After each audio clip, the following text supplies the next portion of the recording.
Hello everyone. First of all, I'd like to thank you everyone for being here. I know you're a bit tired after lunch, but we are very lucky today because we've got a very special guest and one of the most experienced surgeons in lung transplant.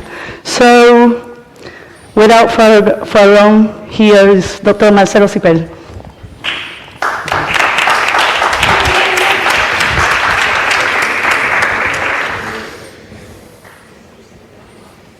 Okay, muchas gracias. So I'm going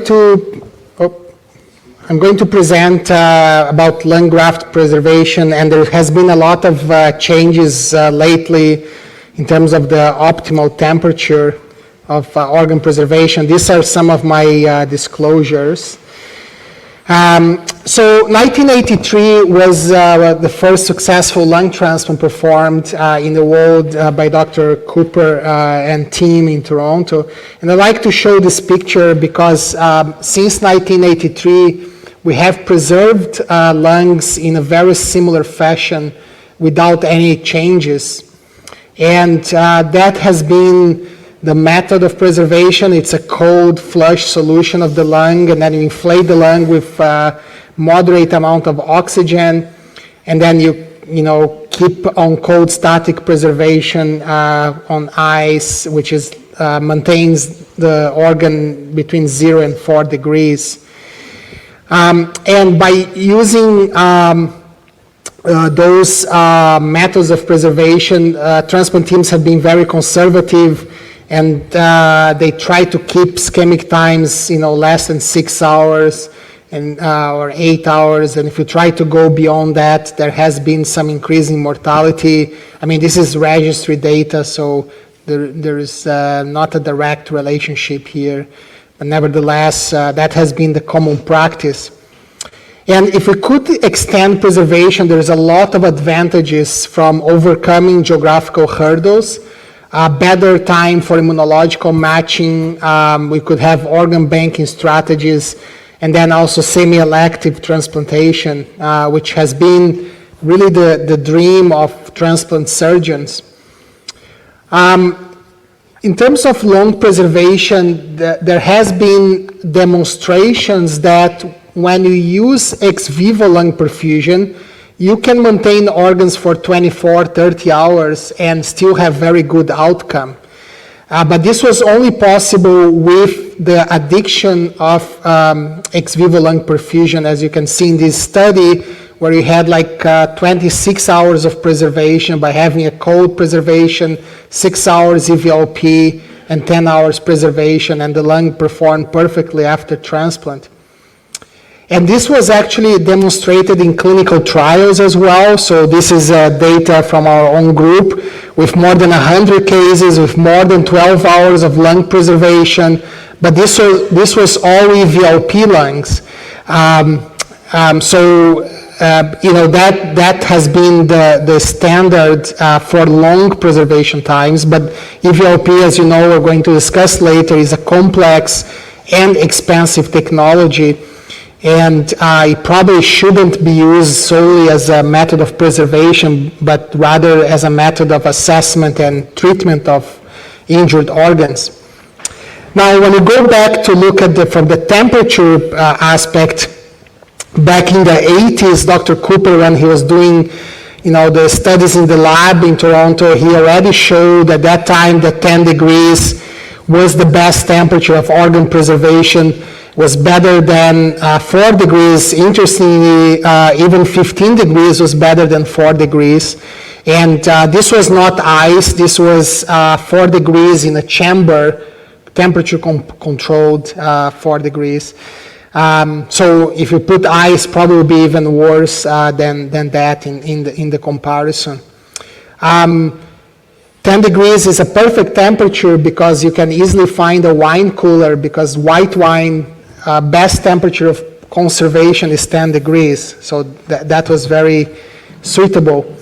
And then Dr. Date showed the same thing in an animal lung transplant model, showing much better function. And so these studies, if you look here, 1992 was the last study. And there hasn't been any further studies since 92 evaluating, the temperature of lung preservation. And then we started reevaluating this back a couple of years ago, and we tried to understand why 10 degrees was better. And so we did a pig study that we preserved the lungs in ice or at 10 degrees, and then we evaluated these lungs after 36 hours on ex vivo lung perfusion. And you can see here there was dramatic differences. I couldn't believe how different these lungs were after 36 hours of preservation. Meaning the 10 degrees lungs, they look completely normal, like an organ that doesn't have ischemia. And the main mechanism for that was related to mitochondrial protection and the production of protective metabolites that occur still during 10-degree preservation. And one of them was itaconate, but also glutamate. And when you look at mitochondrial injury in the liquid of perfusion, we could see that there was a lot more cell-free mitochondrial DNA, so basically, mitochondria that was shed from the cells in the liquid of perfusion in the ice group compared to the 10-degree group. And as a consequence, there was the inflammasome activation and IL-1 beta, which are very, very harmful cytokine, and also IL-8, they're very different. Now, one other mechanism that we identified was that at 10 degrees, the sodium-potassium pumps are functional, whereas you don't have that functionality when you go below 4. And when we use a inhibitor of the sodium-potassium pump, then the benefits of 10 degrees were blunted. So that's also a very important aspect of you have much less intracellular acidosis as well. Now then, that was done in normal lungs, but then we moved to this other study, to see, in real life, lungs have inflammation, they are not normal. So we did an aspiration injury model in the donor and then preserved the lungs either at 4 degrees, 10 degrees, or minimal cold ischemia. And what was very surprising for us to see in this study was actually the 10-degree group was much better than the ice preservation group, but not only that, was better than the minimal ischemia group. So which means that if you have an injured donor lung and you have very short ischemia and transplant that organ, is worse than keeping that organ at 10 degrees for 12 hours. This was proved in the animal model, and I think we are kind of seeing that aspect as well on the clinical side. And there are some mechanisms of repair that occur at this temperature which are quite relevant. You can see here the histology, again, the minimal cold ischemia, a lot of injury, again, from an aspiration injury lung that went to transplant, and then the 10-degree, much better histology. Now, one of the important learnings that we, when the group start looking at, why ice is so much different than 10 degrees or other temperatures, is because when you put the lung in an ice cooler, actually the temperature of the organ gets really close to 0 degrees. And so I think that's one of the aspects that show injury of the organ. Now, there are ways, it's very difficult to know that for sure because different groups use different strategies for ice preservation. So some put ice in the bag, some put ice outside the bag, some put more liquid around the bag. And so it's at the end of the day, we don't really know what is the temperature when we are preserving lungs on ice. Now, one of the main questions was whether we could use then this strategy in a clinical setting and avoid overnight transplant. Overnight transplant has been associated with worse outcome in kidney transplantation and also in lung transplantation. This is a retrospective study showing worse survival for patients receiving lung transplants in the middle of the night compared to daytime transplants. Again, this is a retrospective study. And also, there is a less interest, especially in North America, for physicians, surgeons interested to work with lung transplant. And one of the main reasons is the lifestyle. And I think if we change the lifestyle of lung transplant, we'll attract more professionals. So the study here in this trial was whether we could increase preservation at 10 degrees and transfer the overnight transplant to daytime. At that time, we didn't have any portable 10-degree device, so we used a cooler of ice and then put the lungs on a 10-degree refrigerator, which was the transplant delay, and then we could only start the transplant after 6 a.m. So this is just to show you the scheme of the trial. For example, if you had a cross clamp at 9 p.m., the earliest you could start your transplant was at 6 a.m., right? And so you had many cases that you had beyond 12 hours of preservation. I'll show you here. So we did the first 5 cases and showed preservation times between 11 and 16 hours, no PGD, and very good 30-day survival. And then we moved on to this multi-center prospective trial, which included our group, Vienna and Madrid, Porto de Hierro. And what we published on that study was 70 patients that there was intentional increasing preservation times, moving the transplant to the morning without any deleterious effect to recipients. This was just a donor criteria, just important for you to see that if the lungs required ex vivo lung perfusion, they were excluded from this study specifically. We included 25% of DCDs in this study, but most of the lungs, they were acceptable for transplantation at the donor assessment. And when you look at the preservation times here, they range, in the study group, they range between 8 and almost 20 hours of preservation time, again, purely cold preservation at 10 degrees. And importantly, when we look at the recipient outcomes, we had very low incidence of PGD3.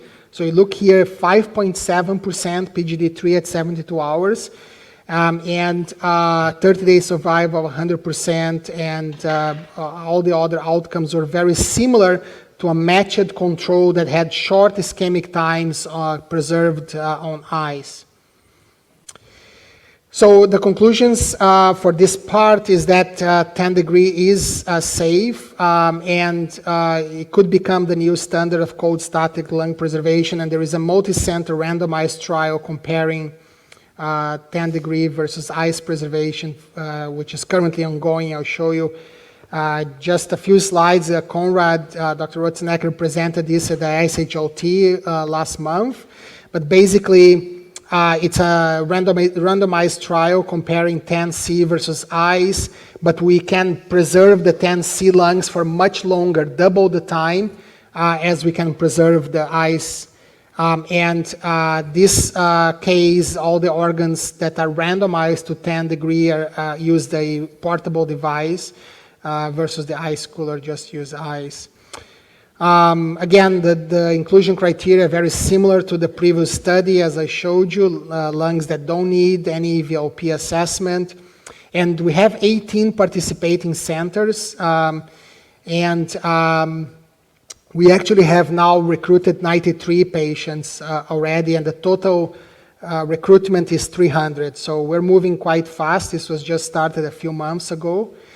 But this is the preliminary data on this study. It does show that because it's randomized, the donor demographics are very similar between the two groups,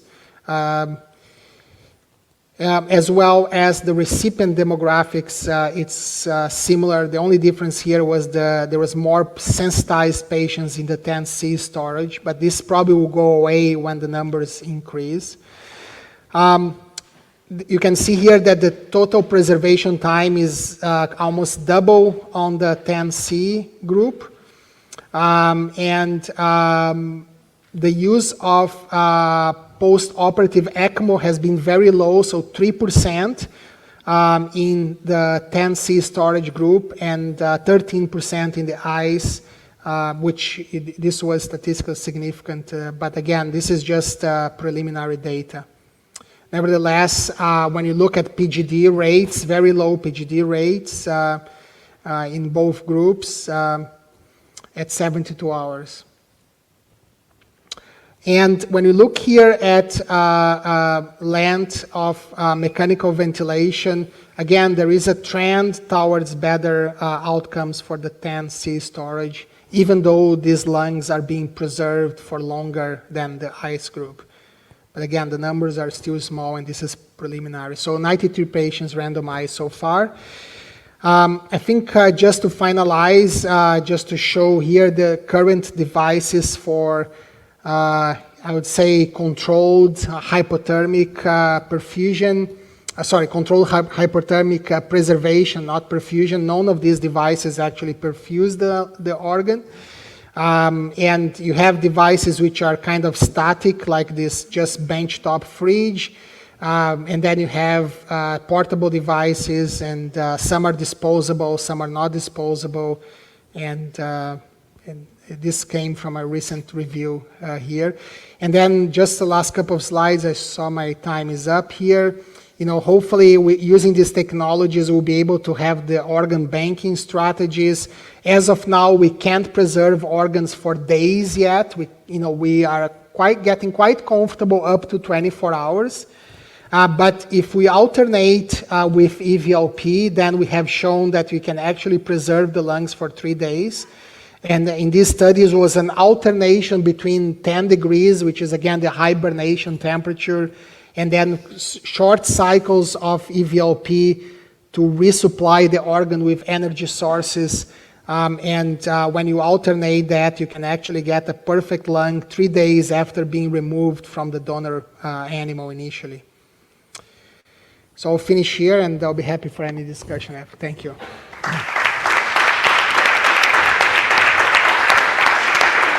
Thank you, Dr. Faupel.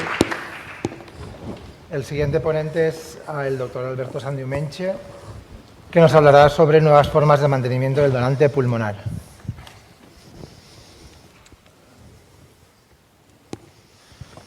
Buenas tardes a todos, gracias por la invitación. Yo soy Alberto Sandiumenche, soy intensivista en el Hospital Vall d'Hebron de Barcelona y también coordinador de trasplantes. Voy a hablar un poco de algo que ya os anticipo que no hay casi nada nuevo, ¿no? Pero sí que hay cosas mejorables. Todos sabemos, y esta es la experiencia en España, que realmente entre un 20 y un 30% como mucho de los pulmones de donantes reales acaban siendo implantados. El pulmón es un órgano muy delicado y estas son las causas de descarte en aquellos que en principio se consideran elegibles pero que finalmente no se pueden poner.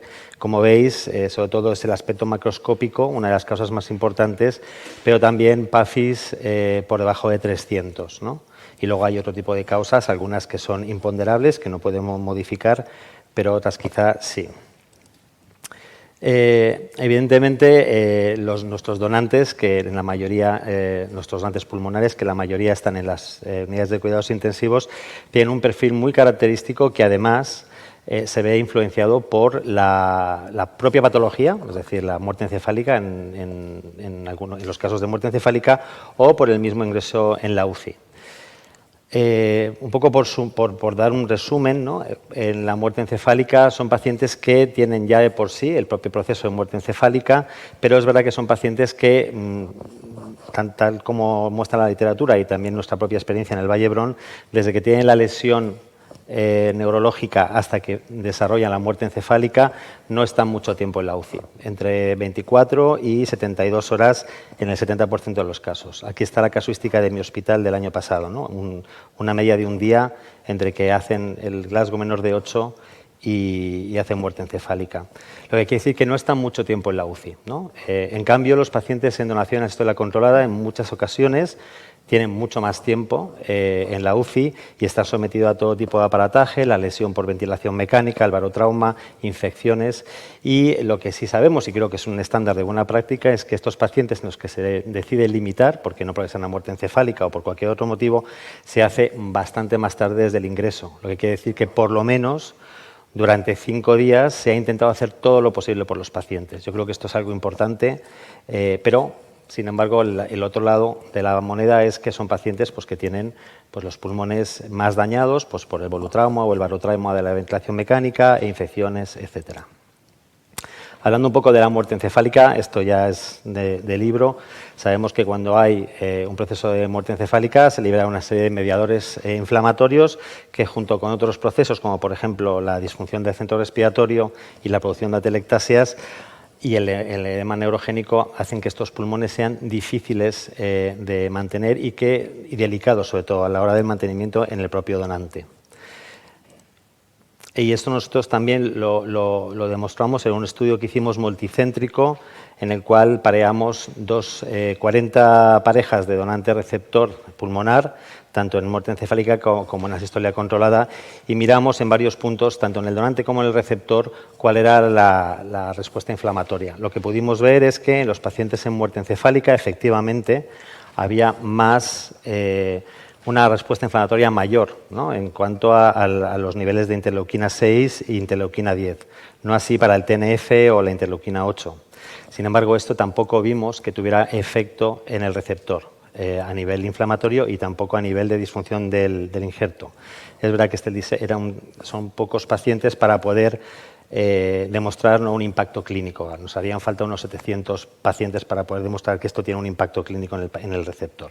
Pero aún así sí que parece que es cierto que la muerte encefálica produce una respuesta inflamatoria que impacta en el pulmón, al contrario que de la sistolia, que aunque la pudiera producir no da tiempo porque el paciente fallece inmediatamente después se procede a la extracción. No sé por qué no ahora. Todos ya conocemos, ¿no?, dentro de los protocolos de manejo del paciente, sobre todo del donante pulmonar, como ciertas estrategias ventilatorias, que son la ventilación protectiva sobre todo, mejora o tiene un impacto positivo sobre la viabilidad de los pulmones de estos donantes, ¿no? Y es algo que ya está bastante publicado y que se ve que cuando nosotros aplicamos un manejo fino de nuestros donantes, si son pulmonares, con una monitorización avanzada y una ventilación protectiva, podemos incluso duplicar, ¿no?, el número de donantes utilizados, de pulmones utilizados. Y en este caso también, como demuestra este estudio multicéntrico, incluso la supervivencia. En un estudio hecho en España, liderado por Miñambres, también se vio, ¿no?, que haciendo un protocolo, un bundle, ¿no?, o una serie de medidas, no solamente la ventilación protectiva, sino otra serie de medidas, esto mejoraba o impactaba positivamente en el número de pulmones que se podían recuperar. Y esto es algo que, de hecho, ya aparece en muchas de las guías, ¿no?, y de los protocolos de mantenimiento. Hablando de la corticoterapia, que es otra de las medidas, ¿no?, para intentar mejorar la viabilidad del pulmón en el donante pulmonar, bueno, los resultados son bastante controvertidos. Hay resultados experimentales que pueden darle razón a los corticoides, pero realmente no existe una evidencia clara. El único estudio que yo encontré que mostraba una evidencia es este estudio, que era también prospectivo y randomizado, donde se daban diferentes cócteles de hormonas, ¿no?, a pacientes, y lo que se vio que en el grupo que solo recibía metilprednisolona parecía que el agua extraalveolar era menor en el grupo que recibía solamente metilprednisolona, es decir, ayuda a secar los pulmones, ¿no?, a tener unos pulmones más secos, menos inflamados al menos. Pero ya os digo que esto todavía está en discusión. Todo esto ha hecho que, bueno, en la mayoría de los protocolos que existen publicados, y os pongo el ejemplo del protocolo que se lanzó hace poco por la ONT, ¿no?, junto con la SEMICIUC, en los protocolos de mantenimiento del potencial donante haya, en el capítulo específico del mantenimiento del donante pulmonar, pues hay una... Ups, he hecho algo que no debía, creo. ¿Cómo voy para atrás?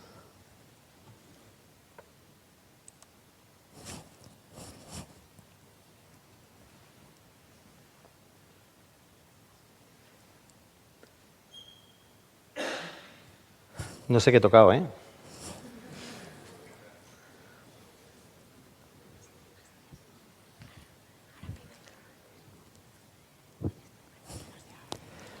Voy a la diapositiva en cuestión.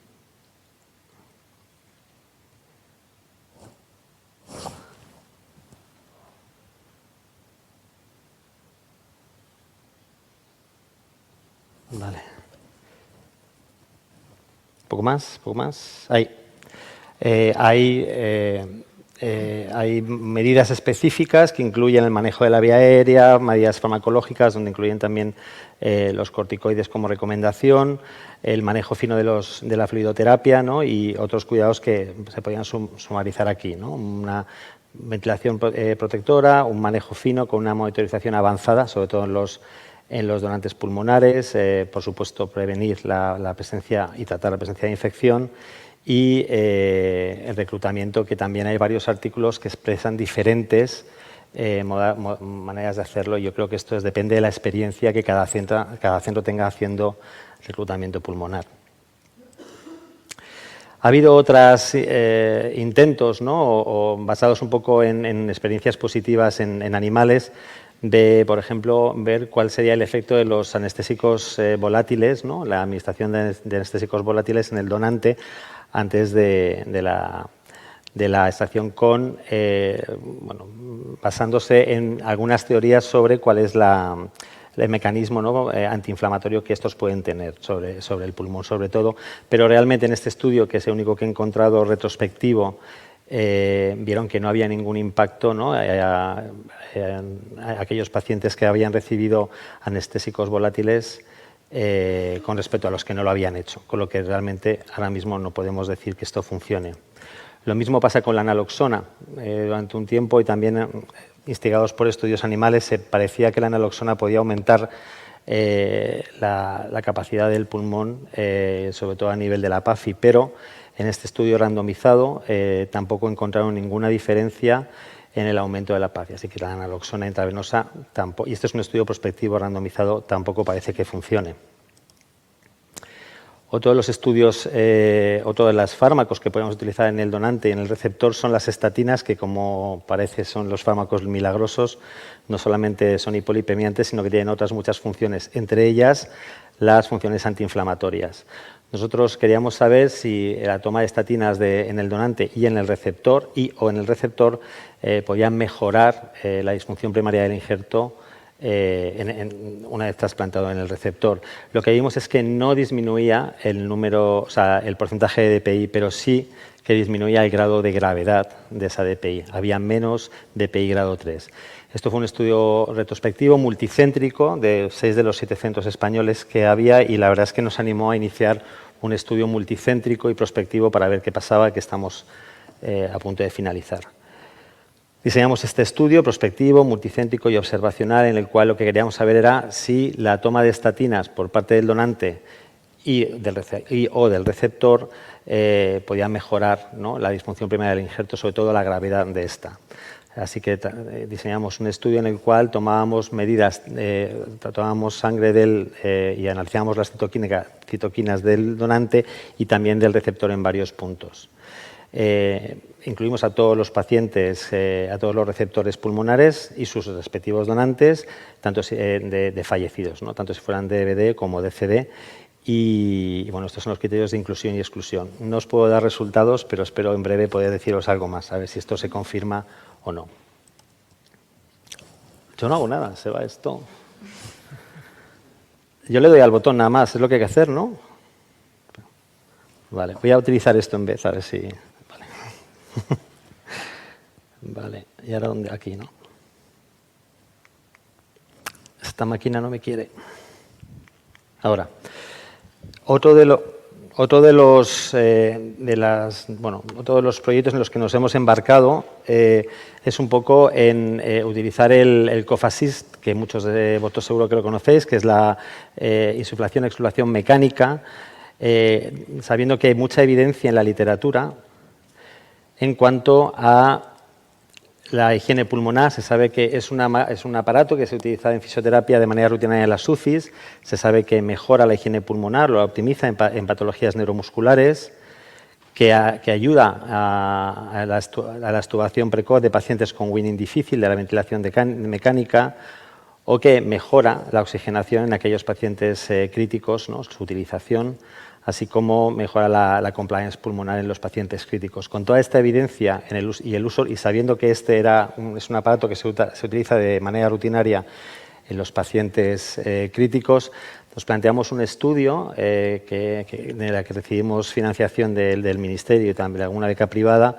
también multicéntrico, de cuatro centros, en el cual intentábamos evaluar cuál sería el impacto del mantenimiento de la utilización de este dispositivo en pacientes, en potenciales donantes.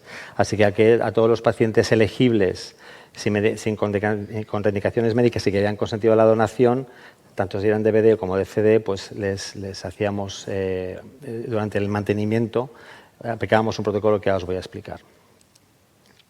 Cualquier donante elegible, después de haber hecho la evaluación inicial y el protocolo según la ONT, para hacerlo todo parecido, lo randomizábamos a un grupo que sería pues, hasta quirófano, volver a hacer una gasometría a la hora, o aplicar 4 ciclos de este sistema de fisioterapia que lo hacen nuestros fisioterapeutas. No sé cuántos de vosotros lo utilizáis en vuestro hospital, pero en nuestras UCIs es algo bastante rutinario. Y luego volvíamos a medir. Lo randomizábamos en los 4 hospitales y a través de una aplicación que creamos para ello.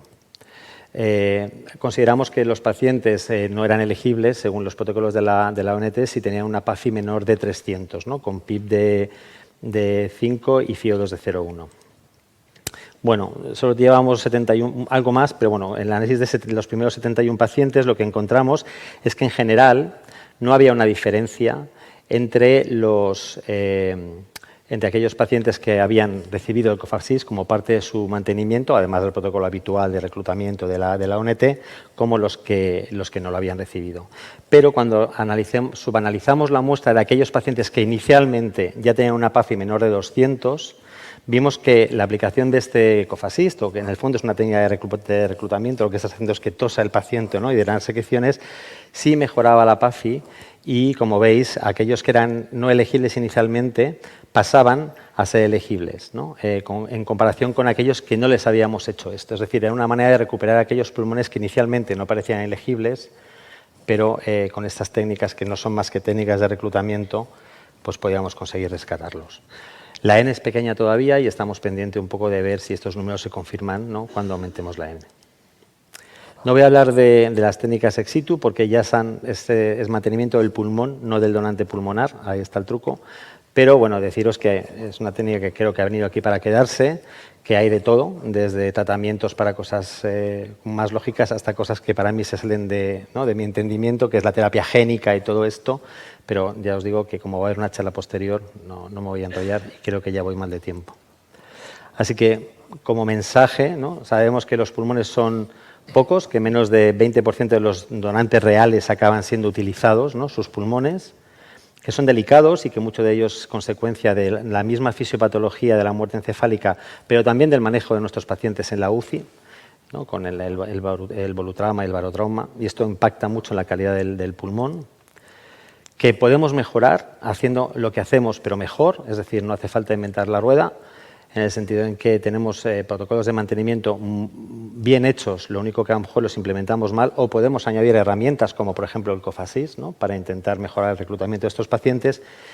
Y por último, que esto lo que inspira es a hacer un trabajo multidisciplinario, ¿no?, en el cual podamos incluir, ¿no?, a otras especialidades como rehabilitación o la fisioterapia, ¿no?, para ayudar a mejorar estos pulmones, ¿no?, y aumentar el pool de pulmones. Muchas gracias.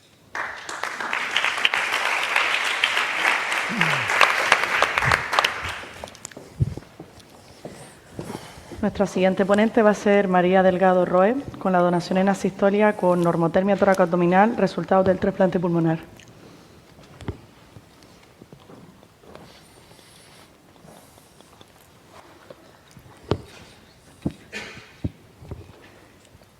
Bueno, buenas tardes a todos.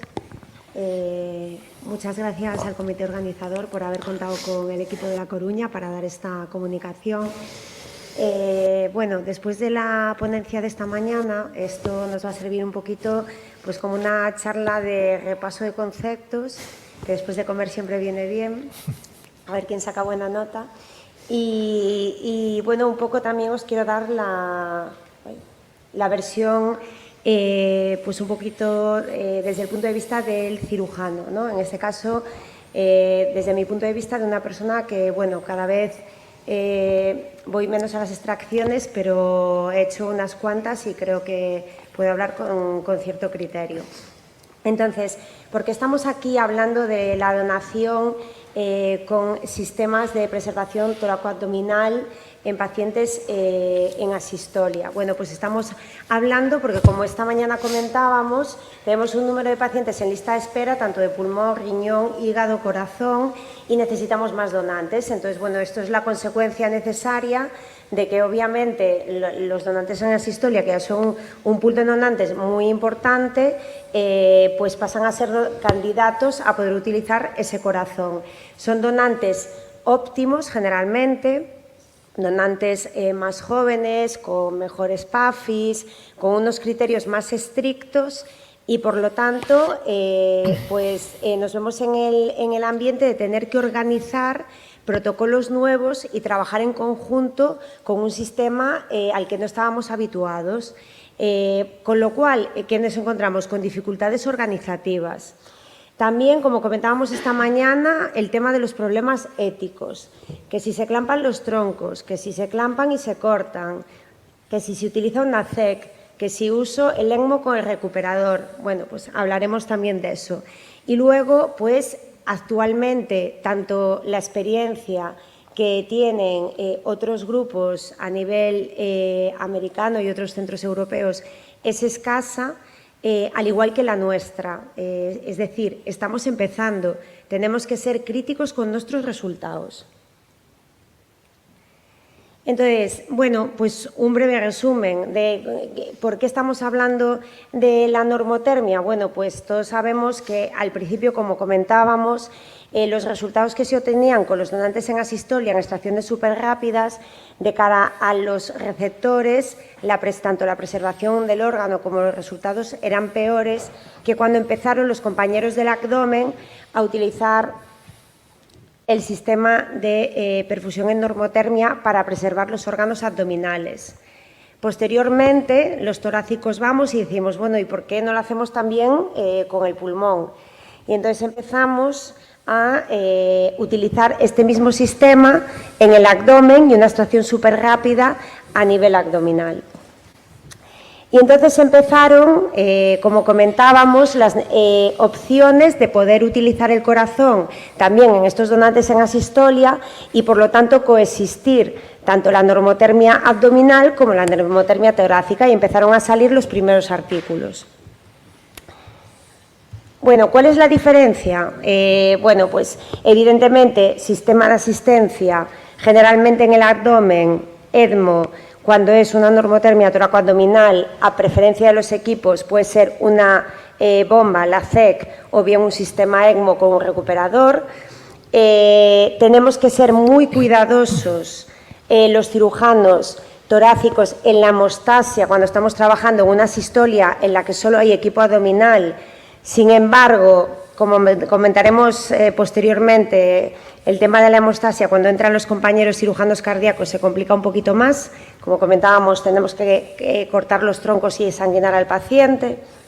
Balón aórtico que utilizamos para separar la circulación abdominal de la circulación torácica, cuando solo trabajamos con abdomen sí, cuando trabajamos con corazón y abdomen no es obligatorio. Y, por supuesto, la experiencia. Como comentábamos, el primer caso de normotermia toracoabdominal en el 2020. Estamos en mayo del 2024, acabamos de empezar. Entonces, bueno, pues nos quedamos con esta cara, ¿no? Entonces, bueno, pues ¿qué pasa? Nos empezamos a poner nerviosos. ¿Cómo? Pero que ahora los que vienen los del corazón, ¿y esto cómo va a ser? ¿Cómo lo organizamos? Y entonces me estás diciendo que el corazón se para, vuelve a latir, vuelve otra vez el flujo al pulmón. ¿Eso cómo le va a afectar? ¿Cómo va a responder el ventrículo derecho? la precarga, la poscarga, el distrés, o sea, nos empezamos a poner nerviosos. ¿Cómo va a afectar a nuestros tiempos de isquemia caliente funcional? Porque esto no tenemos ni idea. Y esto va a hacer que por salvar un órgano se desestimen otros órganos. Bueno, vamos a intentar responder a estas preguntas. Esta diapositiva la voy a pasar. Como comentábamos previamente, la actual legislación española nos obliga a, una vez clampados los troncos supraórticos, una maniobra que tiene que ser rápida por parte de los servicios de cirugía cardíaca y segura.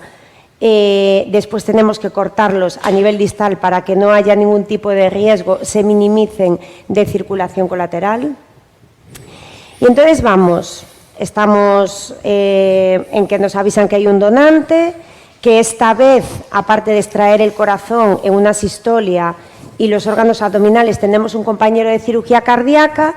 Y entonces lo más importante, y algo que me parece que tenemos que insistir, es que como estamos empezando, no nos vamos a salir de la receta.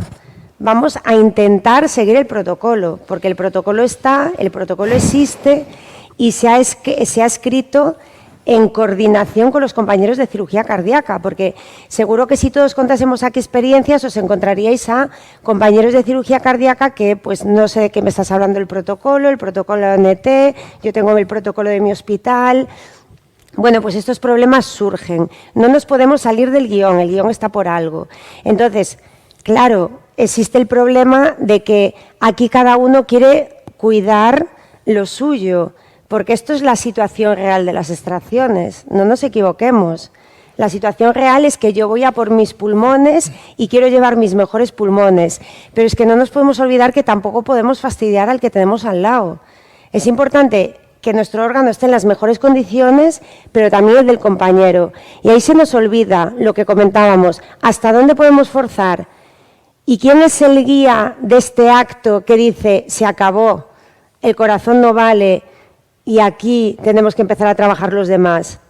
En teoría es el coordinador y así lo deja claro el protocolo de la ONT.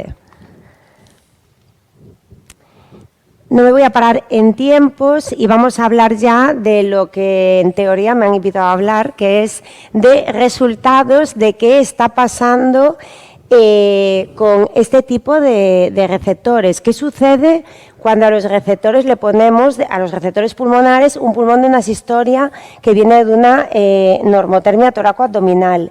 Pues si vosotros hacéis una búsqueda en Google, posiblemente os vais a quedar más o menos como estáis ahora. O sea, es que hay muy poquito publicado. Aquí os hablo de los resultados publicados incipientes, los primeros que publicaban en Estados Unidos, en los que se recopiló este tipo de asistolias hechas desde enero del 2020 a marzo del 2022. Bueno, pues en estos años y en todo el país de los Estados Unidos se hicieron 17 pacientes. Los resultados, bueno, pues os los muestro. Similares resultados en el posoperatorio inmediato, supervivencia 90 días, porque hablamos de supervivencia 90 días, y en este caso sí destacaban que parecía que había un poquito más de disfunción primaria del injerto, o sea que parece que esos pulmones habían hecho un poquito más de edema, pero no se reflejaba en la supervivencia. Aquí tenemos otro estudio inicial que se recogió desde octubre del 2022 a abril del 2023, en el que tenemos un grupo de 8 pacientes, también Estados Unidos. Destacamos en este caso lo que os dije previamente, estamos hablando de un pool de donantes muy seleccionado, veis que la edad comprendida de los donantes era entre 18 y 39 años y la verdad es que los resultados durante el posoperatorio fueron muy buenos y solo hubo un fallecimiento por causas que no tienen que ver con una disfunción del injerto. Es un estudio, un subestudio que hicieron con los datos del registro UNOS, en el que comparaban 22 receptores que habían recibido este tipo de pulmones con pacientes que se habían extraído de asistolias simplemente pulmonares y abdominales en las que no había corazón. En este subanálisis lo que se veía es que en realidad la diferencia no era significativa como los anteriores estudios en cuanto a supervivencia a corto plazo, y pese a que las PAFIs podían ser un poquito más bajas a las 72 horas, no mostraron mayor incidencia de complicaciones. Y ahora vamos a pararnos un poquito más en lo que son nuestros datos. Estos datos me los ha pasado la doctora Minasian, que se ha encargado de recoger los resultados de nuestro país, de qué es lo que estamos haciendo nosotros. Actualmente, posiblemente, seamos los que, entre comillas, más experiencia tenemos en este tipo de extracciones, puesto que, ¿os acordáis? 18 pacientes, 8 pacientes, 22. Bueno, hasta noviembre del 2023 nosotros recogimos 28 pacientes con normotermia toracoabdominal en los que esos pulmones fueron utilizados para hacer un trasplante. Se nos avisaron en 40 casos y la desestimación fue por sospecha de infección en 4 casos, 3 por una disminución de la PAFI, una sospecha de edema pulmonar, 1 por alteraciones macroscópicas, 1 por una mala perfusión in situ y luego por un problema de mismatch de tamaño donante-receptor. ¿Qué destacamos de estos 28 donantes? Bueno, pues estos 28 donantes eran mayoritariamente más hombres que mujeres y, como veis, la media de edad era en los donantes, se comparó con los donantes en esa misma época solo de extracciones pulmón-abdomen, de normotermia abdominal, y la media de normotermia abdominal de edad era de 59 años, sin embargo, los 28 pacientes de la normotermia toracoabdominal era de 38 años. O sea, estamos hablando de pacientes muy seleccionados. En cuanto al receptor, la verdad es que también eran receptores más jóvenes, aquellos que recibieron estos injertos. Y a mayores, también es verdad que se hizo mayor número de trasplantes bipulmonares con respecto a unipulmonares. El resto de diferencias en cuanto a talla, peso, antecedentes de tabaquismo, etcétera, etcétera, es superponible en ambos grupos. Y los resultados pues son un poquito en la línea de lo que comentábamos. A relativamente corto plazo, porque la media de seguimiento creo recordar que eran 280 días, o sea, no llega al año, los pacientes no tienen mayor índice en el objetivo primario, que era descartar el fallo primario grado 3, o sea, la incidencia de fallo primario es equiparable en ambos grupos. A mayores, los set points secundarios, que era cualquier tipo de fallo primario, días de ventilación mecánica y supervivencia, también es equiparable en ambos grupos.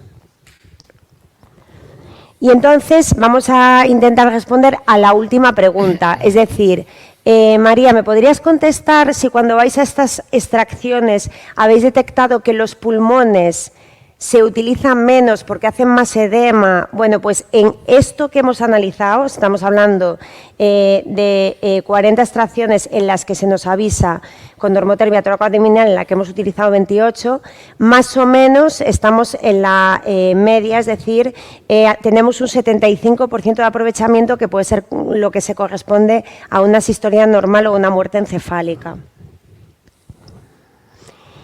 El tiempo de isquemia, y esto es importante y bueno, está bien comentarlo, cuando los grupos empezaron a hacer normotermia toracoabdominal, los primeros y hasta hace poco, tú trabajabas dentro de tu hospital, es decir, los donantes eran donantes locales. O sea, hace poco tiempo que los servicios vamos a otros hospitales donde a veces el equipo de cardíaca viene también de fuera, se trae el ECMO, a veces hospitales donde ni siquiera hay cardíaca en el propio hospital. Eso es lo que estamos viviendo ahora. Entonces, obviamente, los tiempos de isquemia son menores, porque prácticamente todos los donantes eran nuestros. Esta es la gráfica de supervivencia y entonces acabo ya pues con lo que a veces pides por AliExpress y lo que te llega. Entonces, la realidad es, esto ha venido para quedarse, es una realidad. O sea, yo no estoy debatiendo si normotermia toracoabdominal sí o normotermia toracoabdominal no, porque la respuesta es clara, o sea, es sí.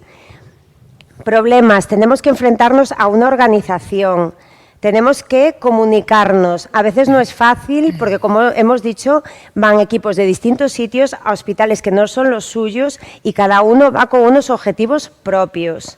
Es importante que los coordinadores, en estos momentos en los que todavía estamos entre aguas, a veces intervengan cuando hay situaciones complicadas. Tenemos que analizar los resultados no a un año, tenemos que ver lo que está pasando con estos pulmones.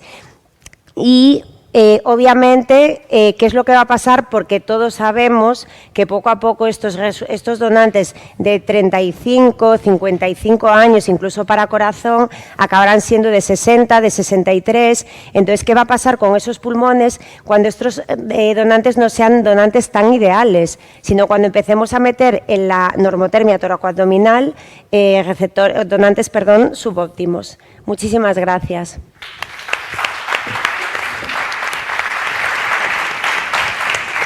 Muchas gracias, María. A continuación, la doctora Alejandra Romero nos hablará de la perfusión ex situ, a ver qué nos puede aportar de nuevo sobre este tema. ¿Qué tal? Buenas tardes a todos. Sumarme en primer lugar a los agradecimientos a la organización, en primer lugar por la organización de este excelente simposio y por invitarme a participar. Bueno, yo voy a hablar de la perfusión pulmonar ex vivo, centrándonos un poquito en si es mejor tener un programa cada uno o un programa para todos. Y luego daremos unas pinceladas de las perspectivas de futuro con esta tecnología.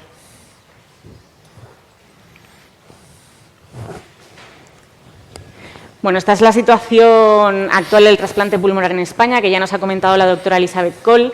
Cada vez hacemos más trasplantes, cada año nos superamos, pero a la par hay un incremento paralelo del número de pacientes que incluimos en lista de espera. Esto hace que los donantes de los que disponemos todavía no sean suficientes para cubrir las necesidades de la lista. Esto hace que todavía entre un 5 y un 10% de nuestros pacientes fallezcan o sean excluidos de la lista a la espera de un órgano. Y el principal problema que tenemos es que tan solo somos capaces de utilizar el 20% de los pulmones de nuestros donantes multiorgánicos. Y esto es así a nivel internacional. Esto se debe a que el pulmón es un órgano frágil que sufre mucho por todos los eventos que rodean al fallecimiento de los donantes. Las principales causas por las que rechazamos pulmones es por edema, por infecciones, broncoaspiraciones, tromboembolismo pulmonar masivo o prolongación de los tiempos de isquemia caliente en los pacientes en asistolia. Y es en estos pulmones en los que el ex vivo juega un papel fundamental, ya que nos permite una segunda oportunidad para reevaluar estos órganos bajo condiciones fisiológicas. No solo eso, sino que además nos permite extender los tiempos de preservación, eso nos da más tiempo para valorar estos órganos con precisión y diagnosticar posibles problemas que puedan tener. Y además, como ha comentado el doctor Marcelo Cipel anteriormente, es una herramienta que ahora ya ha cambiado, pero se usaba como prolongación intencionada de la isquemia de los órganos antes de que tuviéramos la posibilidad de los 10 grados. Además, de cara al futuro, sin duda el ex vivo es una plataforma excepcional para administrar tratamientos que puedan no solo reparar posibles problemas del órgano, sino también optimizarlos y mejorarlos para conseguir mejores resultados tras el trasplante. En definitiva, el objetivo último es extender o ampliar el pool de donantes, mejorando la utilización de los donantes de los que ya disponemos. De hecho, en algunos centros el ex vivo ha conseguido incrementar el número de trasplantes entre un 15 y un 20%. Esto lo hacemos básicamente gracias a una valoración normotérmica del órgano, utilizando para perfundirlo una solución hiperoncótica y una ventilación de protección pulmonar.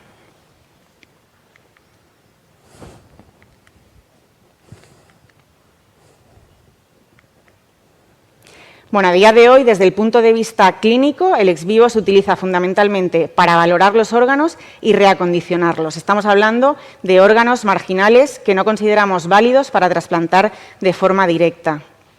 Esta fue la primera publicación, el primer ensayo clínico que demuestra que es factible y que los resultados de la valoración pulmonar ex vivo de órganos marginales y trasplante posterior ofrece resultados comparables al trasplante directo con el método de preservación habitual con donantes óptimos para trasplante. Esta publicación es del año 2011 del Grupo de Toronto, que son a día de hoy el grupo que sin duda tiene más experiencia en la preservación ex vivo de órganos, con más de 500 trasplantes procedentes de pulmones perfundidos con esta técnica.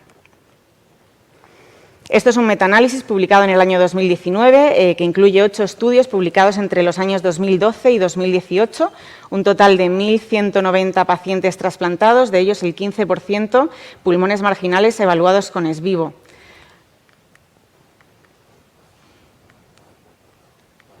Lo que vemos es que efectivamente los donantes que se valoran con ex vivo son donantes peores, con más alteraciones radiográficas, mayor carga tabáquica y peor oxigenación. Sin embargo, no encontramos diferencias estadísticamente significativas en los principales resultados del posoperatorio, ni en la mortalidad a 30 días ni a un año cuando los comparamos con los trasplantes convencionales.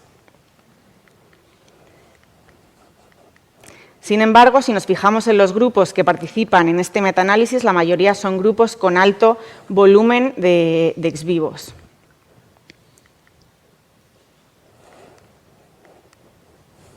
Creo que esto no va muy bien, el puntero.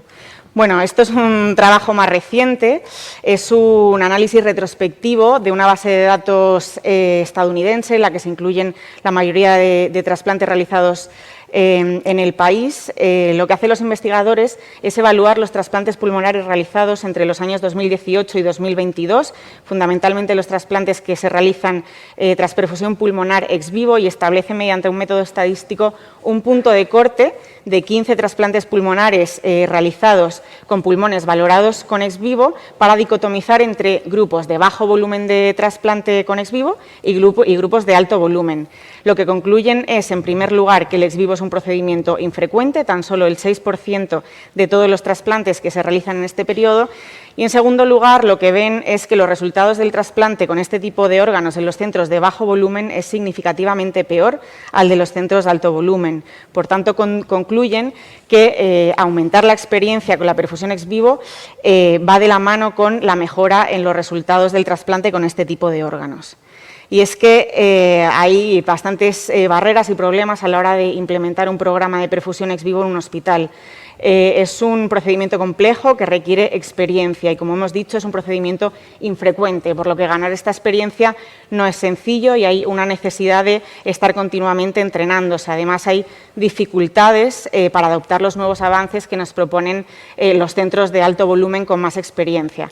Además, requiere una inversión económica importante porque requiere el disponer de una infraestructura dedicada, los materiales fungibles son caros, requiere de personal específico dedicado al manejo de esta tecnología, también de un espacio. En definitiva, requiere tanto de dedicación personal como de inversión de tiempo y recursos.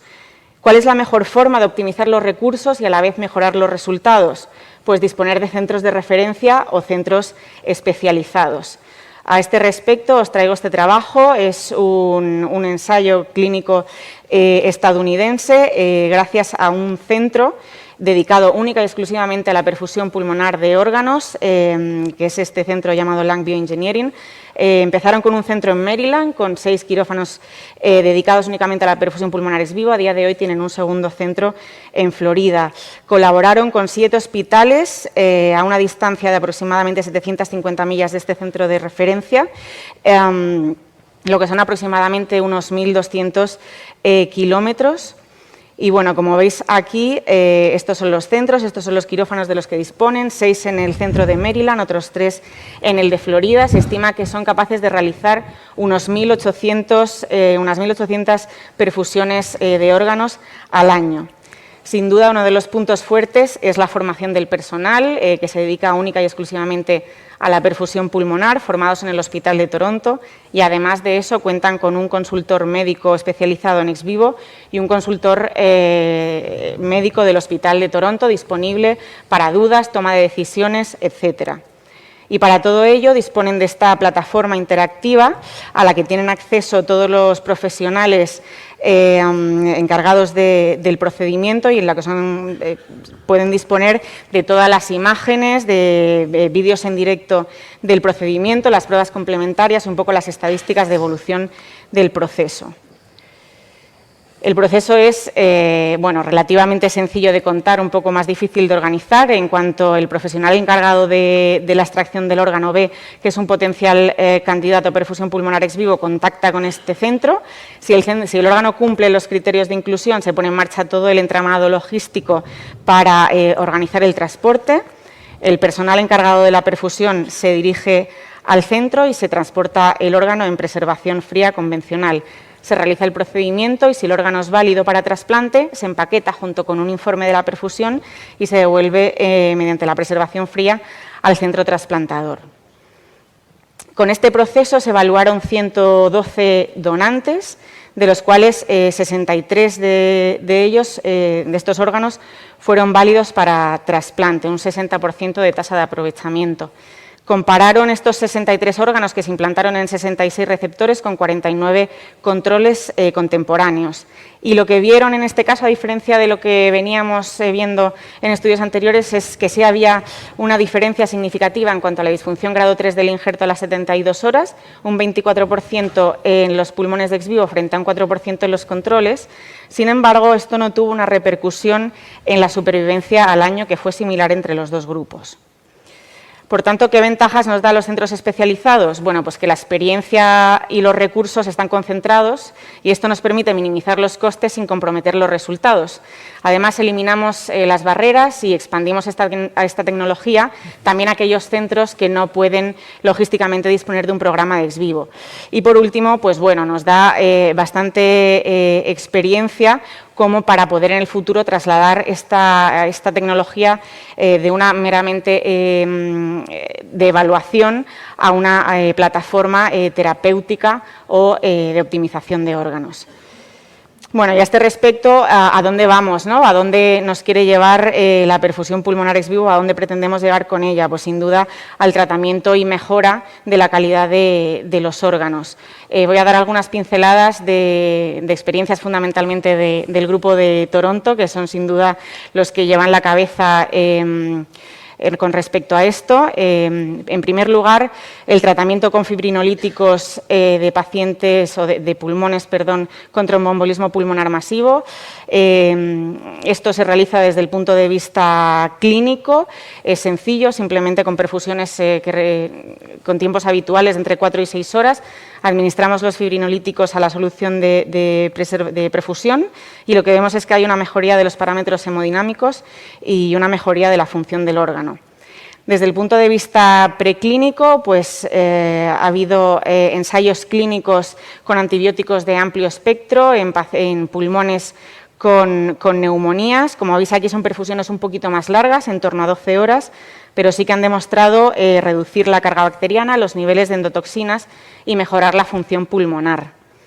Yendo un poquito más allá, los tratamientos que pretenden erradicar virus, en este caso es un dispositivo de luz ultravioleta diseñado también por el Hospital de Toronto, que se integra, como veis aquí, en el circuito de cánulas del ex vivo, y lo que pretenden con esto es inactivar o erradicar el virus de la hepatitis C. Los resultados han sido buenos, logrando disminuir significativamente el virus C, pero no han logrado evitar la transmisión del virus al receptor.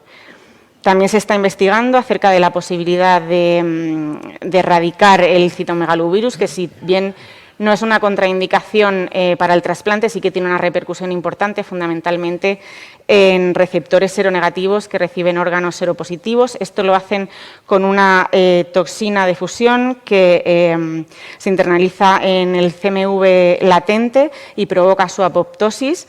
Han demostrado que es un procedimiento seguro y que disminuye el número de reactivaciones del virus.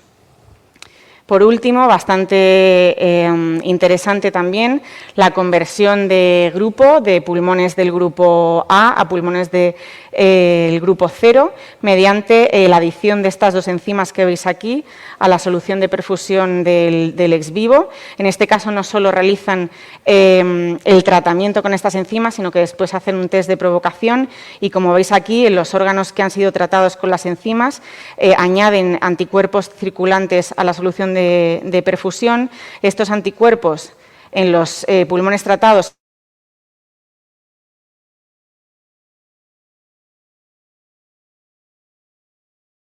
que se juntan con los antígenos del pulmón. Hay multitud de estudios experimentales con multitud de tratamientos en los que no vamos a entrar, pero sin duda pues, es un campo infinito. Bueno, por último, ya lo ha comentado el doctor Zippel, el ex vivo también nos da la posibilidad de mantener los órganos estables durante largos periodos de tiempo, en este caso, alternando con la preservación a 10 grados, son capaces de mantener el pulmón en unas condiciones excelentes durante 3 días, implantándolo con buenos resultados.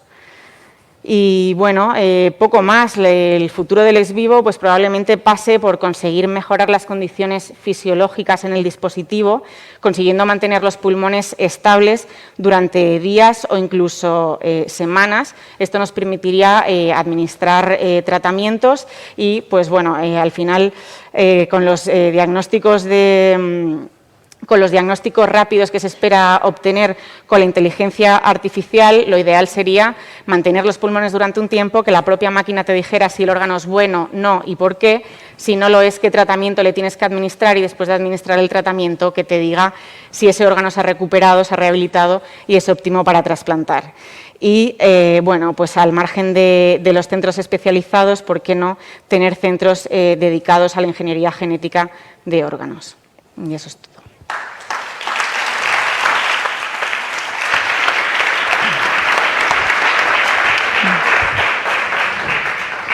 Gracias, Alejandra. Coming next, we've got the lung transplant using a minimally invasive approach con Pedro Catarino.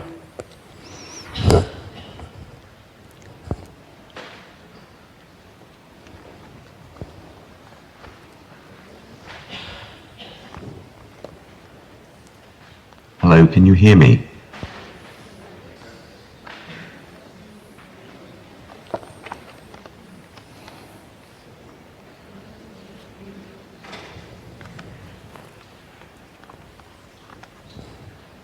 Slightly different. Hello?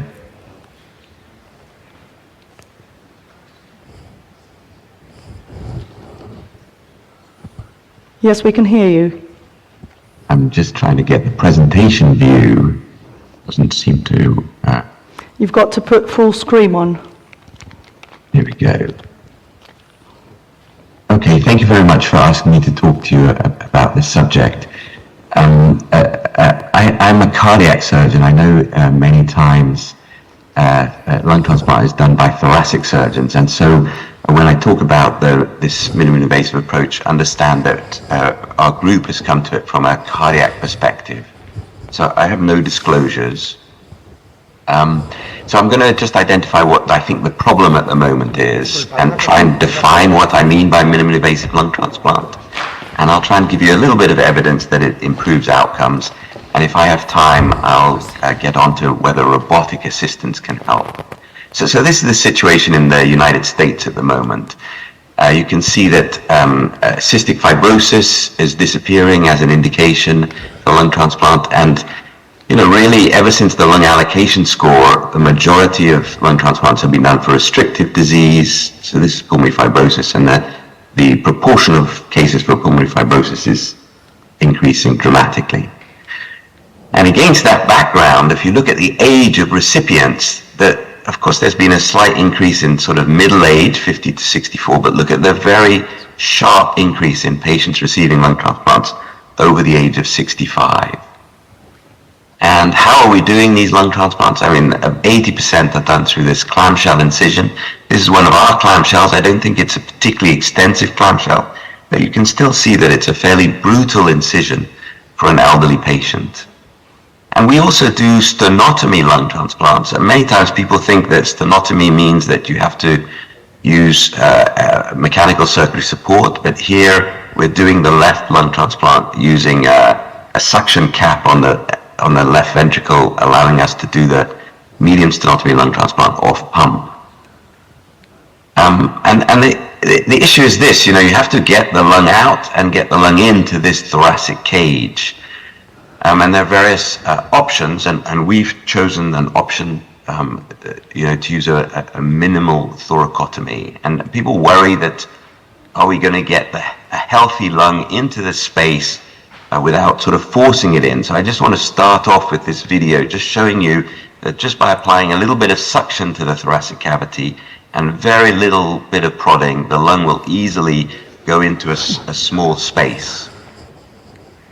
And of course, minimally invasive can mean a whole range of things. So for us, it means that we cannot put our hand into the incision. So that means you have to use minimally invasive instruments, and you can't tie knots with your hand. You have to use a knot pusher, and that ends up being an incision between 6 and 8 centimeters.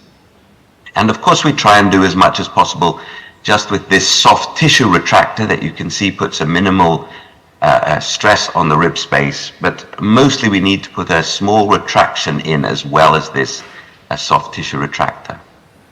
And in ladies, you can make a similar sort of incision in the breast crease. But sometimes if the patient is short, and particularly with fibrosis, we need to go above the breast.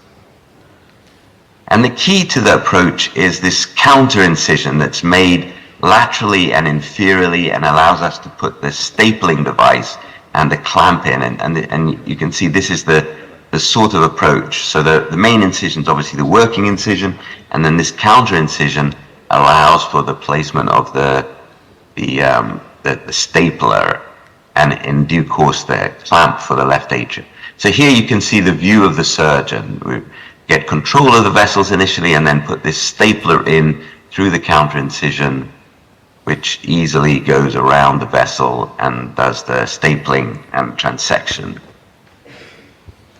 And this is what the suturing looks like. So you see these long shafted instruments.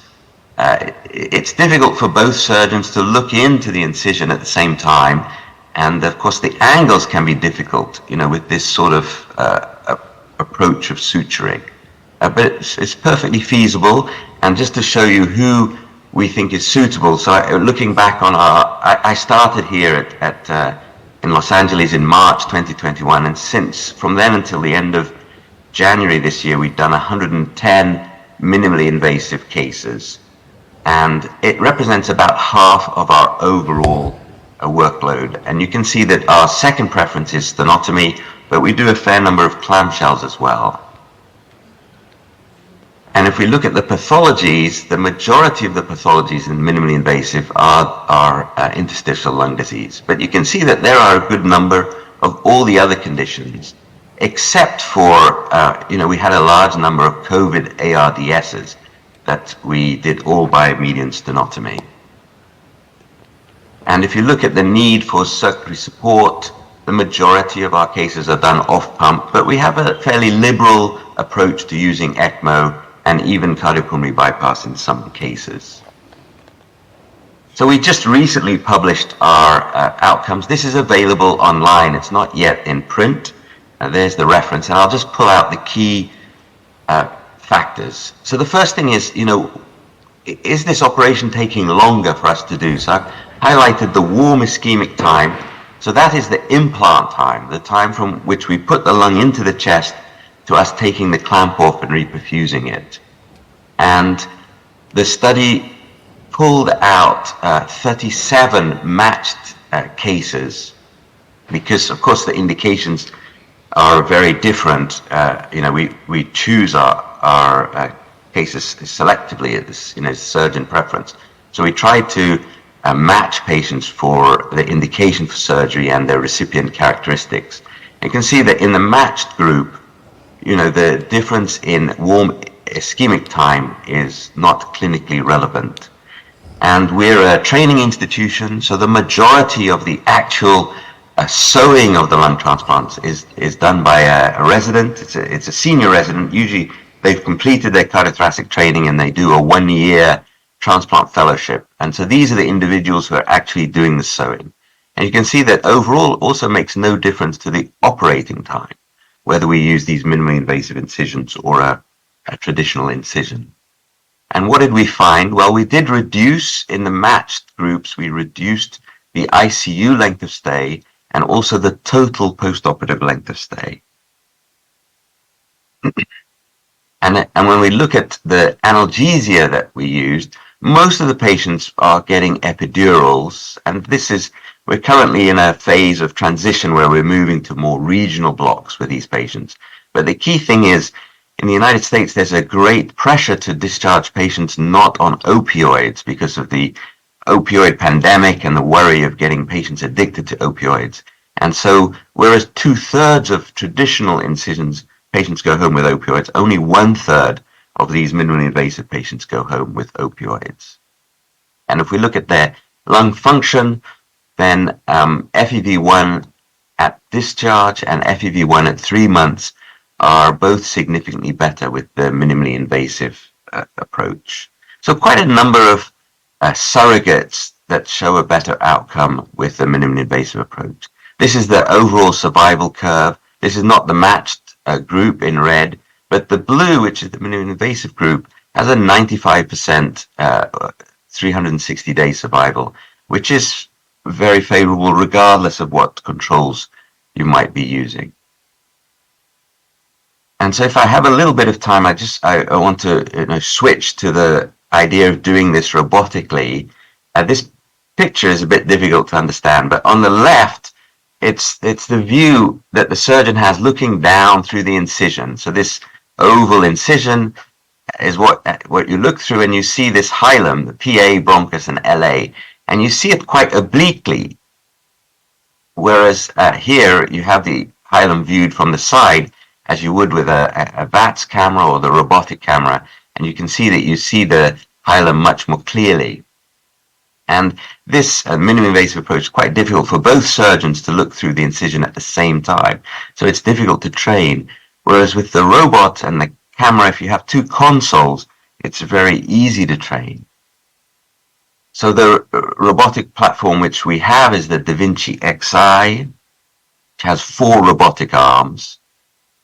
And, we do a lot of robotic cardiac surgery. This is a robotic mitral valve repair. It's done through a very similar right mini thoracotomy to what we use for lung transplant. And so this was the basis by which we then moved to do robotic lung transplant. And here you see a patient. This is the working incision, which is about 6 centimeters, and the camera and the retractor arms of the robot go through this working incision, and then separate ports are made for the left arm of the robot and the right arm of the robot.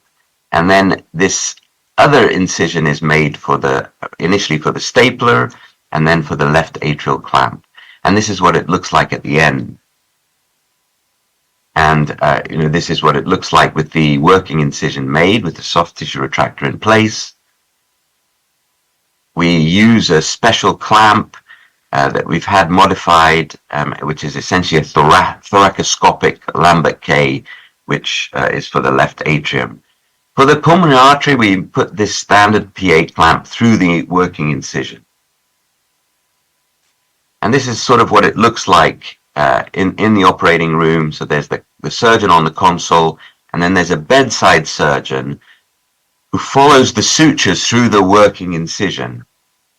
And now here you can get some sort of view of, this is the bronchial anastomosis. And I think the bronchial anastomosis is the most difficult to do with a direct minimally invasive technique, because you need to suture the bronchus in 360 degrees. And you'll see that the robot, with the wrists being inside the chest, is able to take these bites at any angle, with really very good visualization. For the left atrium, it's less important, but we use a very similar technique to the direct approach. The only difference is that we use this 4.0 Gore-Tex suture because it slides more easily than the 4.0 Prolene, which we use in the direct approach.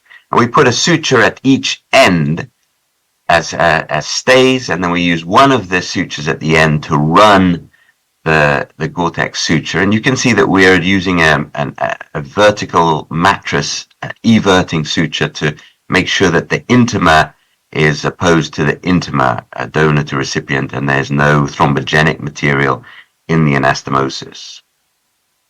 And it's an identical approach for the pulmonary artery, a suture at each end. This is 5.0 Prolene. It's a slightly longer suture than we use for the direct approach. We need the extra length to allow us to follow it. And we decided to use the working incision with the following in order to speed up the anastomosis. I have to say this is the video is sped up anyway, otherwise it would take you too long to watch the laborious suturing. But we felt with the following happening through the working incision, it was able to speed up the anastomosis. And here you see an example of what the bedside surgeon is doing. They have this little hook that pulls the suture through, after each bite. So this is our series of robotic cases, again up to the end of January. So it was 12 cases, and it represents about 10% of our minimally invasive cases. And what I'd like to highlight is that initially we started off trying to do mainly patients with emphysema because they had big chests that gave plenty of space for the robotic arms. But now we have moved to our standard type of patient, which is the pulmonary fibrotic patient. And we started with the right side, we've done lefts, bilaterals, and these cases where we did the right only, it was really for logistic reasons that one of the surgeons had to leave, and so we had to then just move to our standard direct approach. And most of them have done off pump, but some with peripheral VA ECMO. And now there have been a number of reports, including from China and from Barcelona, and our report, which includes our 7 first cases.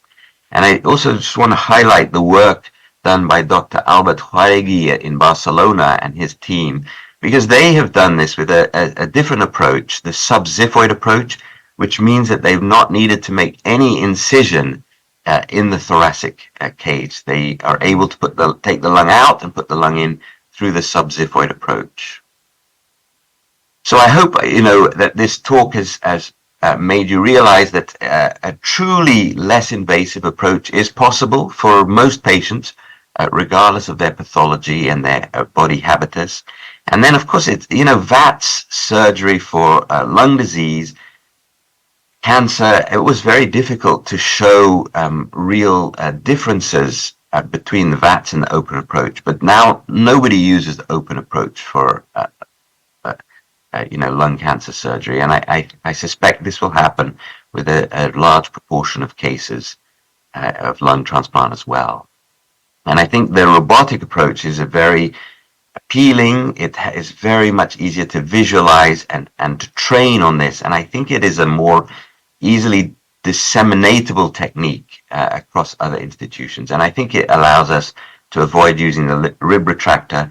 Of course, if we do it with the Barcelona technique sub-xiphoid, but even if we do it with the direct approach the way we've been doing it. So thank you very much for your attention. I put up these 2 QR codes which link to videos of either a direct minimally invasive lung transplant or a robotic lung transplant. And if the QR code doesn't work, then you have their YouTube link there as well. So thank you very much for your attention. I'll stop sharing my screen now.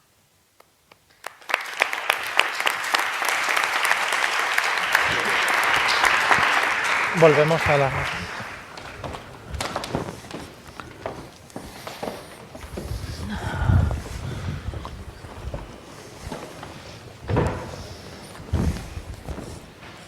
Abrimos el turno de preguntas. Vamos con un poquito de retraso. Nos hemos comido ya los 15 minutos de la discusión, pero yo creo que es bastante interesante. Han sido bastante interesantes las ponencias que hemos tenido, para comernos un poquito del café, ¿no? Imagino.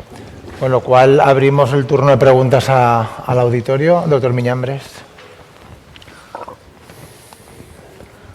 Congratulations to all speakers. The roundtable has been amazing. I would like to ask Dr. Sipel, it's quite clear that 10 degrees temperature is better than 4 degrees, and you can extend the cold ischemic time up to 12, 14, or 16 degrees hours. Sorry.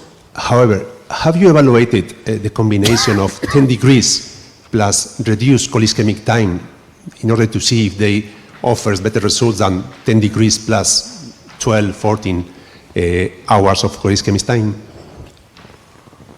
So I'm not sure if I understood your question. My question is quite clear that 10 degrees can extend safely the cold ischemic time. That's Right. great. But if you use this temperature, 10 degrees, plus reduce cold ischemic time, 6, 7 hours, it offers better results than, have you seen Right. difference with prolonged cold ischemic time? Yeah, so I think you're asking if we do, like, we'll see benefits even in the shorter ischemic times? Is that your main Yeah, question? if the reduced cold ischemic time plus 10 degrees Yeah. offers better results. Right. Yeah, I mean, possibly. I think that's something, again, that we may see in this current trial that we're doing, because in the current randomized trial, there will be cases also of short ischemic time with 10 degrees, because there is a maximum time that the surgeon can use. But if you want to start your transplant in 3 hours, you can start and have a short ischemic time. And I think we may see a difference in PGD also in that group. Having said that, I think you see the big separation is once you go beyond the 6 hours. I think that's where you see the big separation between ice and that controlled temperature. I think for short ischemic times may be a bit more difficult to see a clear difference. And in fact, in that first study I presented that we did a 3-center trial, we actually transported the organs on ice, right? So many of them had 4 or 5 hours of ice, and then we put in the 10-degree fridge for another 8 hours, and the lungs still did quite well. So I think ice start causing more injury once you go beyond certain, period of time. Yeah. Thank you.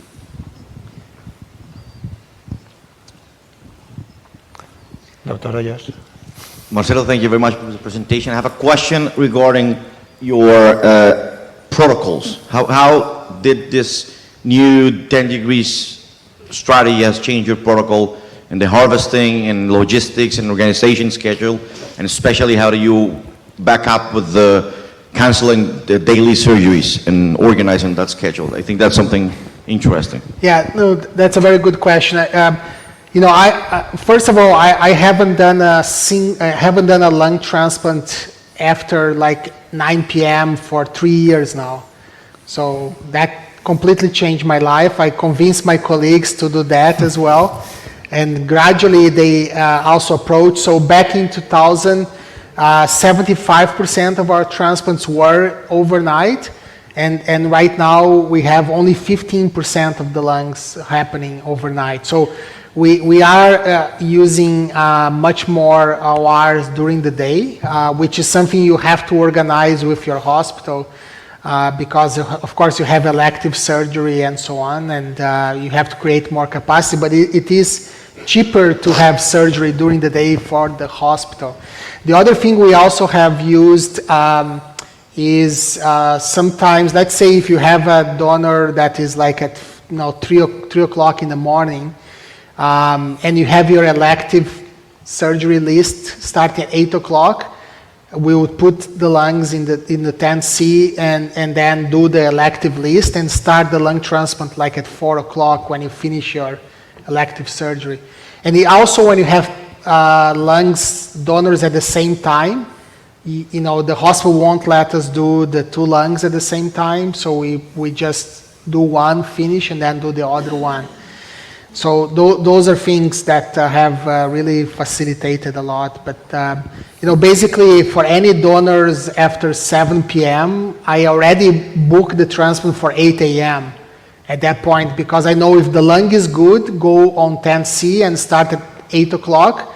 If the lung is marginal and needs EVLP assessment, it goes to EVLP and you also start at 8 o'clock. So there is really no change from that perspective. And in the harvesting procedure, have you changed the way you travel with the eyes, with the Perfadex or the solution you use? The solutions, yeah, we use LPD different. solutions. Everything we do the same. And as part of the trial, we bring the cooler, the 10C cooler. And if the case is randomized to ice, then we just take the gel packs out and put ice inside, and then that bring on ice. So. Thank you. Doctora Bello. Hi, I have two questions. One from Dr. Cipel. Congratulations for the presentation and for the amazing study about the 10 degrees. I have a question about, I don't know if you're analyzing the bronchial complications and if you see differences in all the cohort or only DVD or only DCD with the 10 degrees and the extended polyschemia.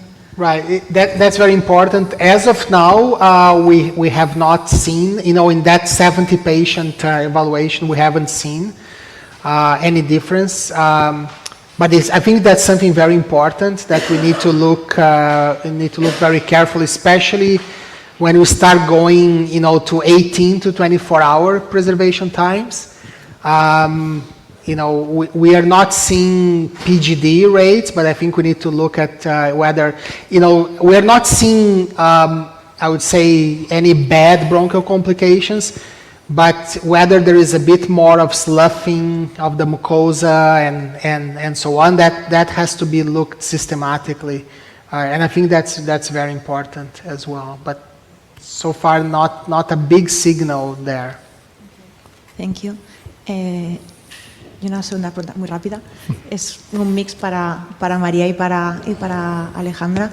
Sé que, por ejemplo, aquí en España no está establecido, pero sé que en otros países sí, y cada vez parece que las discusiones a nivel de congresos internacionales está como cogiendo más fuerza el hecho de que tenga que ser obligatorio o se recomienda encarecidamente el uso del ex vivo con las DCDs.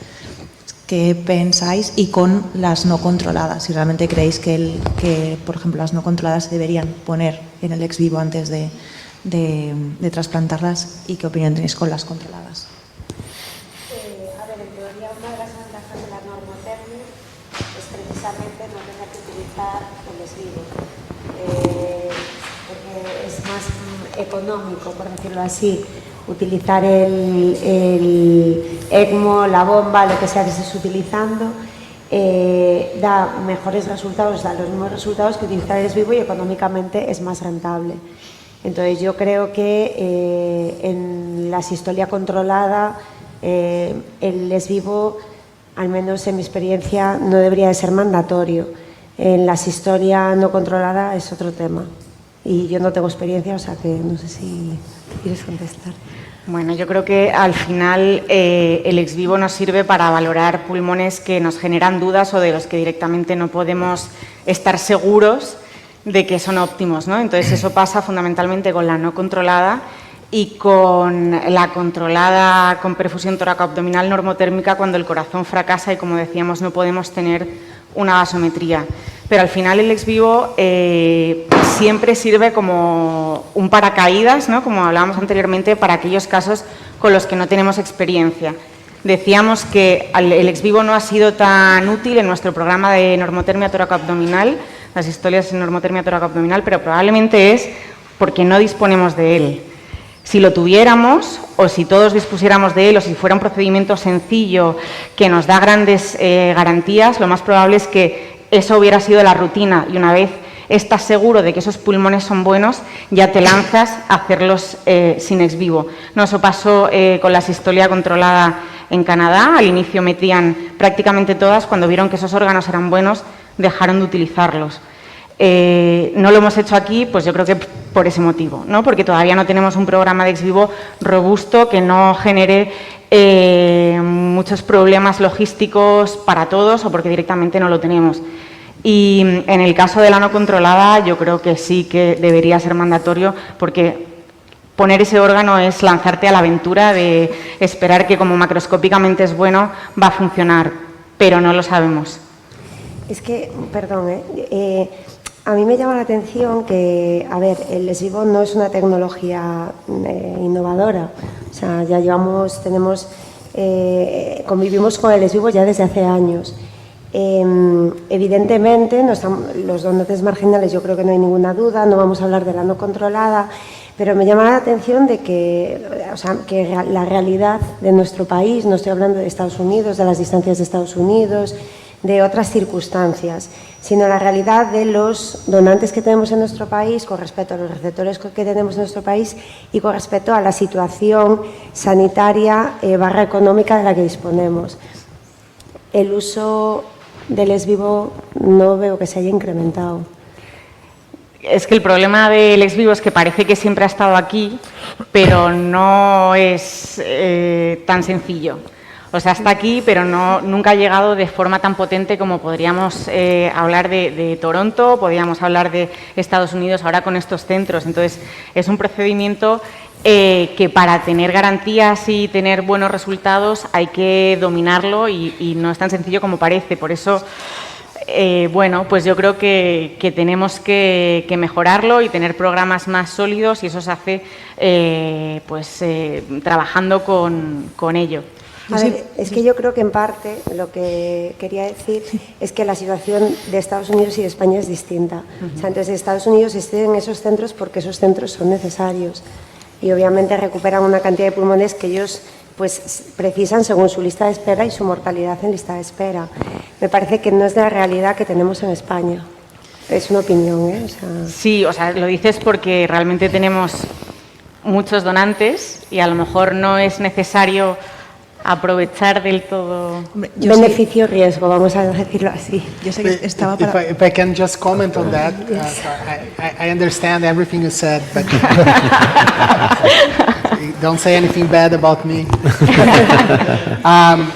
I think one of the lessons from the U.S. that I think can be helpful for you is, and I follow that very closely, and exactly what you said. Individual centers had very difficult time implementing ex vivo, okay? Because they would put like 10 lungs on the machine and they would transplant 2, and then your hospital say you can't spend all this money in 10 cases and turn into 2 patients. And the reason for that goes from the indication was not good, there was no good SOPs, the team was not well trained, and all of that. And one of the things that has really worked very well has been the centralized centers because they create an expertise, like these centers are doing now 30 to 40 cases a month, right? So they do cases every day and they get the expertise. In Toronto was a similar thing, high volume expertise. There are a few other centers in the US like Cleveland Clinic and Northwestern that also were able to implement successfully. But maybe a good way to start to get a higher benefit is to try to start on a more centralized fashion. And Spain is a relatively small country. Now with 10-degree preservation, there's really no limitations for organ transportation. So I think those are things that you guys should also keep in mind. Y ya me callo, ¿eh? O sea, Acaba Irene, ya me callo, le damos la palabra a José Luis. Para preguntar y no para opinar, pero en mi opinión, creo que España no va, que hoy por hoy no va a tener los números de ex vivo que puede tener otros centros, pero que nuestra realidad es completamente diferente. Nosotros, a diferencia de otros países, tenemos, y ahora voy a hacer ser un poco pelota, pero tenemos una red de coordinadores que manejan muy bien el donante, tenemos un muy buen manejo del donante, un muy buen aprovechamiento del donante y creo que en un sistema público lo que puedas aprovechar, lo que puedas mejorar en un donante con sevoflurane, con un Cofasis, con algo que te cuesta 100 euros, creo que no hace falta gastarse 15.000 en un ex vivo. Con lo que aquí tenemos esa ventaja, que igual no nos hace falta como en otros países, creo. Gracias, Irene. Doctor Campo. Thank you, Marcelo. Great talk. Thank you for coming to Bilbao. So, since we are in a national transplant meeting, I would like to take the advantage and ask you, what is the situation for other organs about the temperature of preservation? Do you think it's going to change also in kidneys, livers, and hearts? I think heart for sure. There is really good data now, coming from Vanderbilt. They presented at ATS about 80 patients, doing 10-degree static preservation. There is also the randomized trial presented at ISHLT from the European group on cold perfusion for heart using the ex vivo device. Which also keeps it somewhat between 8 and 10 degrees. So I think for heart and lung is going to change. I haven't seen data yet for kidney and liver. And the other thing we have to keep in mind is the temperature may also be influenced by the type of preservation solution you use. So when you're using kind of intracellular solutions, you may have differences as well. But because the main benefit is mitochondrial protection, it should benefit all organs. But I would like to see data in kidney and liver before we actually say that it's going to be good. Yeah. Tenemos tiempo, si os parece, para dos preguntitas más. Yo quería preguntarle al doctor Sandiumenge, porque me ha sorprendido, me ha llamado la atención gratamente el tema del COFASIST en el donante. Creo que es una medida muy barata, que se nos ha pasado probablemente a todos el implementarla. Y la pregunta es, ¿por qué no lo hemos hecho antes? ¿O por qué no hemos pensado en ello antes? Es decir, ¿están nuestras UCIs preparadas para esto tan sencillo? Estamos yéndonos a máquinas de preservación y a investigación, cuando cosas tan básicas que nos funcionan con los pacientes vivos, no las ponemos en práctica, ¿no? Bueno, gracias por la pregunta.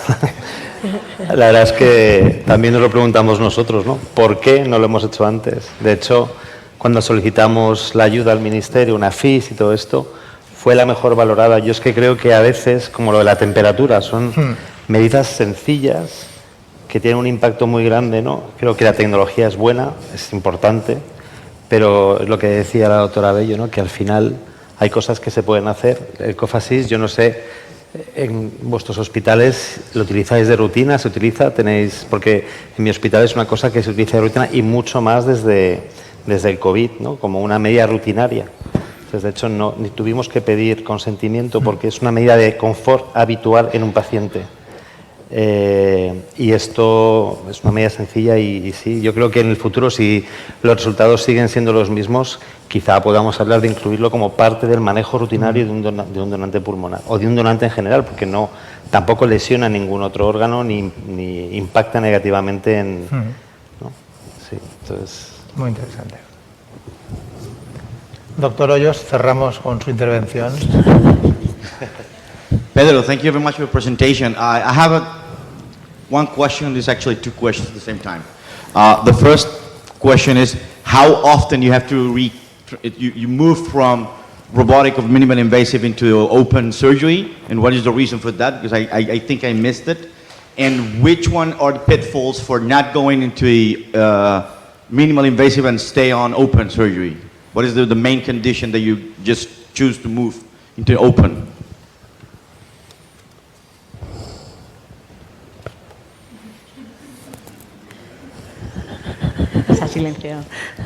I'm sorry, if that was a question to me, I couldn't hear it.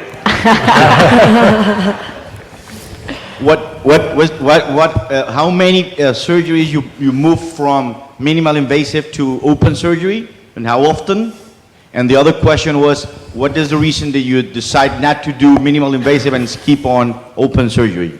What are the pitfalls of the main indication? I'm sorry, I'm still struggling to hear the question. I hear very well what the panel say, but I can't hear the audience very well. Can someone in the panel please translate it? He wants to know how many surgeries from minimal invasive you've got to change to an open surgery and why are the reasons?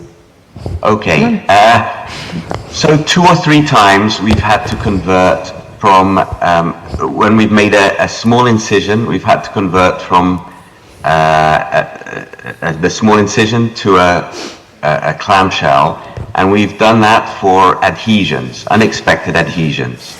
So, usually it's not because of any intraoperative catastrophe like injury to the PA or injury to the LA. The conversion of the incision is for adhesions. And 2 or 3 times we've made injuries to one of the vessels, and we've had to convert from off-pump to an on-pump technique. But in those cases, we've never had to open the incision more. We've just controlled whatever the injury was, gone on pump, and then it's much easier to fix it on pump. So it's a very small proportion, but I think, one has to be ready to do both things, either make the incision bigger or move from off-pump to an on-pump technique. Thank you. And there Thank was a you. second.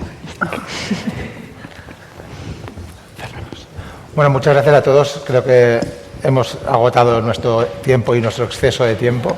Así es que agradecer a todos los ponentes y los panelistas. Thank you so much for your participation.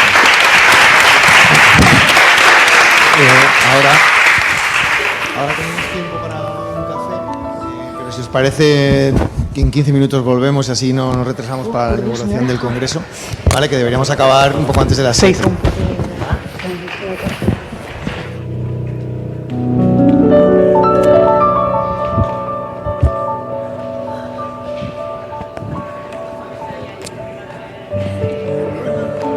La estoy liando. Una pregunta acá. Sí, a ver, dale. Tenéis razón.